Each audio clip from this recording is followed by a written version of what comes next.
L'héroïne du film est Jennifer, une écrivaine de New York. En tant que dame libre, elle se dirige vers une petite ville du Connecticut, où elle a loué un pavillon. Jennifer accepte que la tranquillité et le climat calme de l'endroit l'aideront à vaincre son incapacité à écrire. Cela m'aide à me souvenir d'Alan Wake. Tôt ou tard, elle s'arrête dans un magasin où elle est accueillie par une personne à l'apparence obscure nommée Earl. Il donne l'impression d'être le propriétaire de la loge qu'elle a louée. Earl lui donne les clés et lui donne ses repères à la nonobstant, Jennifer n'y accorde pas beaucoup d'attention et s'en va essentiellement après lui avoir dit merci. C'est gratuit, juste prends une seconde pour t'abonner, et je t'explique tout. Like, et partage cette vidéo, car ça m'aide vraiment à continuer à me développer. En route, elle est hypnotisée par la magnificence de la campagne. Quoi qu'il en soit, elle est également confondue car chacune des rues semble être quelque chose de similaire. Elle passe donc dans un dépanneur pour demander des rubriques. 3 hommes y travaillent et chacun d'entre eux a toutes les caractéristiques d'être des déformations abandonnées de Dieu. Dès l'instant où Jennifer entre, il commence à la regarder d'une manière désagréable. L'un d'eux, nommé Johnny, tente même de la draguer. Cependant, Jennifer se défend, le faisant tituber sur un récipient d'huile.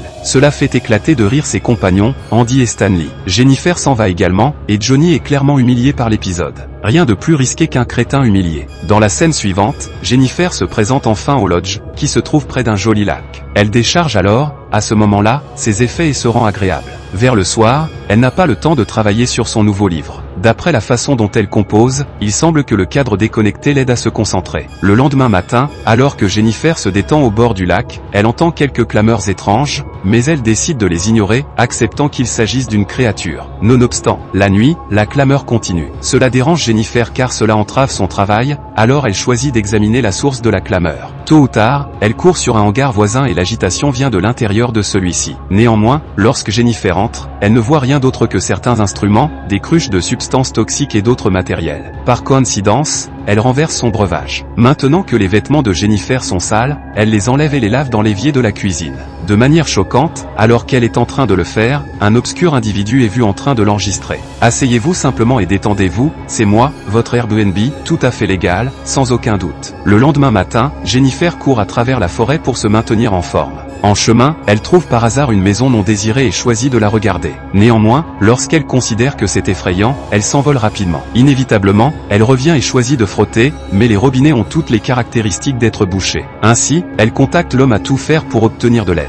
Dans la scène suivante, une personne nommée Matthew se présente pour résoudre le problème. Il a toutes les caractéristiques d'un problème psychologique, ce qui rend difficile pour lui de parler. Quoi qu'il en soit, il s'occupe des affaires et l'eau commence à couler. Cela rend Jennifer si heureuse qu'elle se dirige vers Matthew et lui donne un baiser inattendu. La dernière option. Il ne s'attendait pas du tout à cela, alors il décolle sans prendre son versement. Je suis certain qu'il a l'impression d'être récompensé. La scène s'étend ensuite aux 3 douches du dépanneur qui traînent au bord du lac. Stanley enregistre leur connexion sur son caméscope car il est enthousiaste à ce sujet. Tout d'un coup, Matthew, terrifié, accourt vers eux et comprend comment Jennifer l'a embrassé au début de la courbe. Johnny croit qu'il feint, mais Stanley dit que cela pourrait très bien être valide. Il leur montre ensuite le mystérieux film de Jennifer dont il avait besoin il y a un soir ou deux. Comme elle était à peine habillée, l'assemblée accepte qu'elle ait besoin de passer un bon moment, alors ils font un arrangement malveillant pour lui faire face. Peu de temps après, Jennifer est agitée par quelques agitations étranges. Terrifiée, elle choisit de vraiment le regarder et trouve un oiseau mort à l'extérieur. Lorsqu'elle rentre dans sa chambre, elle trouve son PC ouvert et la toile de fond est celle des 3 personnes du dépanneur. Je suis étonné qu'ils aient été assez perspicaces pour y parvenir. Cela lui fait comprendre que sa maison a déjà été pénétrée. Alors que Jennifer crie frénétiquement à l'aide,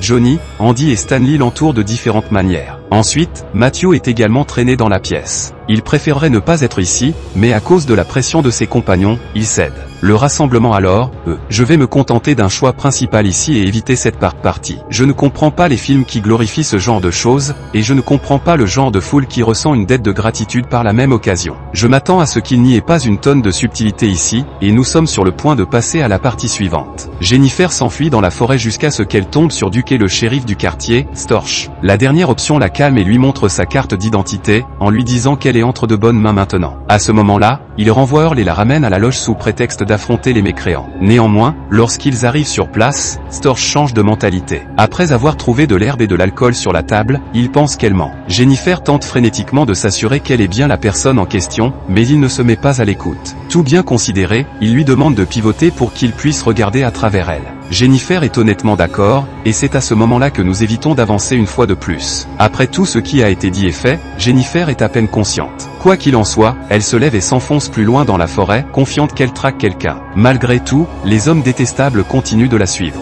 Il l'accule à l'extrémité sur une prolongation, et Storch va la polir. Cependant, tout d'un coup, Jennifer rebondit dans le courant, apparemment. Commettre l'inconcevable. L'Assemblée la cherche, mais lorsqu'ils ne trouvent aucun indice d'elle, ils choisissent de supprimer toutes les preuves. Ils consomment ses affaires dans la loge, et Stanley est également prié d'effacer le film vidéo. Cependant, je n'arrête pas de me demander s'ils ont effacé la toile de fond. Suite à cela, Storch retourne auprès de sa famille comme si de rien n'était. Bien qu'il ait lui-même une fille, il se sentait libre de la vie d'une autre jeune femme. Le lendemain, il se rend à la boutique de l'or. De plus, il lui rend l'essentiel de la loge, mentant que Jennifer est partie pratiquement sans préavis. Le film se déroule ensuite un demi-mois après les faits, et la meute malveillante semble avoir mis l'événement derrière elle. Ils mènent une vie ordinaire, boivent de la bière blonde et s'amusent. Celui en particulier qui semble, de la vie générale, être touché est Matthew, car il investit la grande majorité de son énergie seul, déplorant ses activités. À un moment donné, alors que Johnny se détend à l'extérieur de sa maison, Stanley se précipite vers lui avec une terrible nouvelle. Il découvre que quelqu'un a pris son appareil photo, et qu'il contenait la pellicule douteuse, qu'il n'a pas anéantie auparavant. Cela envoie Johnny dans une explosion de colère, et il s'en prend rapidement à son compagnon pour avoir sérieusement mis leur vie en danger. Ce soir-là, alors que Johnny est éloigné de tout le monde à la maison, une agitation le surprend. Au moment où il sort pour vérifier, il traque un oiseau mort. Croyant qu'il s'agit d'une sorte de ruse, il repousse l'oiseau d'un coup de pied et s'endort. Malgré tout, l'agitation perdure, l'incitant à vérifier une fois de plus. À la grande surprise de Johnny, l'oiseau mort est réapparu d'une manière ou d'une autre. Peut-être que quelqu'un joue avec lui.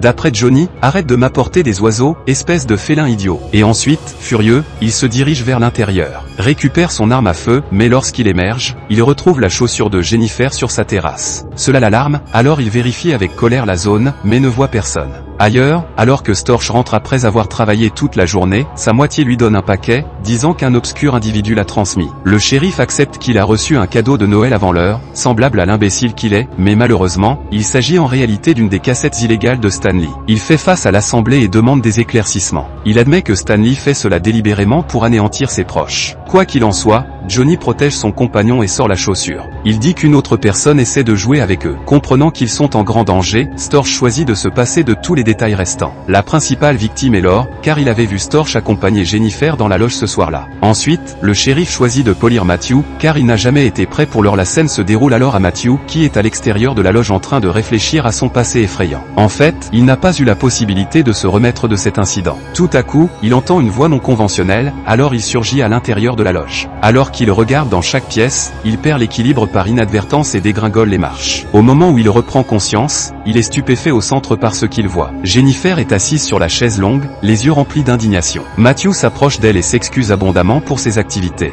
Dès le début, Jennifer prétend le réconforter, mais à la seconde chance, elle lui noue un nœud coulant autour du cou et le bâillonne apparemment à mort. Le lendemain, alors que Stanley et Andy sont à la recherche de Matthew, ils visitent une maison déserte similaire à celle d'avant. Andy va à l'intérieur pour vraiment y jeter un coup d'œil, tandis que Stanley reste à l'extérieur. Tout à coup, la dernière option rencontre Jennifer, qui a un sourire insidieux. Il tente de lui faire une embardée, mais se retrouve dans un piège à ours qu'elle avait installé là, entendant ses cris. Andy surgit de la maison, mais il est rapidement emmené par Jennifer. Stanley a également un destin similaire lorsqu'elle balance un bâton de coup de circuit juste au-dessus de sa tête. Qu'est-ce que c'est que ça pour obtenir un troisième but, douche? Dans la scène suivante, il se réveille et se retrouve attaché à un arbre. Jennifer enregistre toute l'expérience avec son appareil photo, comme il l'a fait avec elle. Puis, à ce moment-là, elle commence le cycle du tourment. Dès le départ, elle pousse un rat dans sa bouche, le faisant vomir. Puis, à ce moment-là, elle perce le gracieux Jésus. Ok, que diriez-vous de dire simplement qu'il s'épuise enfin à mort? Après cela, on nous montre l'état d'Andy, qui est attaché au-dessus d'une baignoire, qui est chargée d'eau bouillonnante. Il est soutenu par quelques planches de bois. Jennifer élimine l'un d'entre eux, il doit donc choisir l'option d'aider lui-même tout son poids. Après quelques instants, son corps cède à la longue, et il donne un coup de pied dans le seau et provoque une mort horrible dans l'eau bouillonnante. Qu'est-ce que c'est pour une chaude soirée? Couille de bite. Le lendemain, Jennifer se rend à la station-service vêtue d'une robe séduisante. Fidèle à lui-même, Johnny se fait raser au bulldozer. De plus, lorsqu'il s'approche d'elle, elle l'élimine d'un coup à la tête.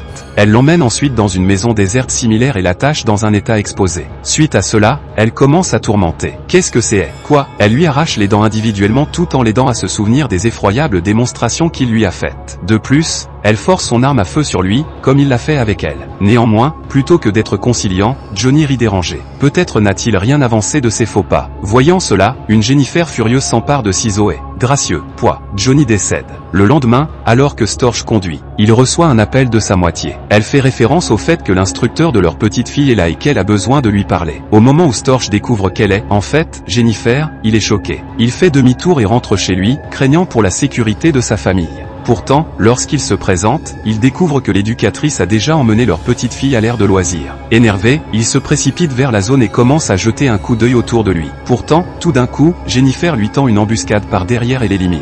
Au moment où Storch se réveille, il trouve un fusil enfoncé dans son dos. Jennifer l'enfonce beaucoup plus loin, le faisant hurler de tourment. Elle traverse ensuite la pièce et révèle un homme qui finit par être Matthew. La personne est encore vivante, mais elle est inconsciente. Jennifer attache une ficelle autour de sa main, et l'extrémité opposée est reliée à la détente du fusil. Elle comprend qu'en supposant que Matthew bouge ne serait-ce qu'un peu, ils seront tous les deux tués. Elle quitte alors la pièce, laissant les hommes à la bienveillance. Leur propre destinée. Peu de temps après, Matthew s'agite et lorsqu'il se retrouve dans cette pièce obscure, il réagit rapidement de manière excessive. Ils sont tués sur le coup. Le film se termine alors que Jennifer sourit légèrement. Elle a enfin achevé sa vengeance. Abonnez-vous et activez les avis pour ne pas manquer la vidéo suivante. Écrire en commentaire quel film vous aimeriez que je récapitule. Je vous suis très reconnaissant d'avoir regardé.